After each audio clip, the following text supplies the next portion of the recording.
Баршаңызға сәлем достар, сіздермен бірге мен Алуа. Бүгін мен турецкий влажный кексің рецептісімен сіздерге бөлісетін боламын. Ең алдымен бір ыдысқа 2 жұмыртқаны саламыз, одан кейін қант қосып жақсылап миксерлейміз.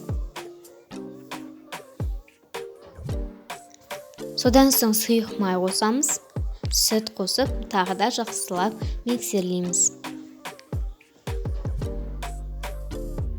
Електегі ұнға қопсытқыш какао қосып араластырамыз. Одан соң жұмыртқалы массамызға кішкенеден қосып отырып миксерлейміз.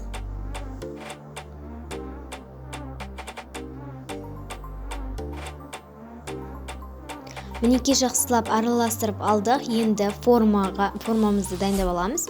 Мен осындай 4-1 форманы алдым. Дөңгелек формаға қолданатын болсаңыздар 24 диаметрмен қолдансаңыздар болады. Сары маймен майлап, содан кейін қамырымызды құямыз. Духовкаға 30 минутқа пісіреміз. Оғанға дейін бір ыдысқа сүт, қант, одан соң крахмал, содан кейін ұн қосып жақсылап араластырамыз. Енді орташа отқа қойып үздіксіз араластырамыз. Бізде осындай қою консистенция болуы қажет. Содан соң сары майды қосып отты өшіреміз. Пирог толық суыған соң осылай шпажкамен тесіп шығамыз.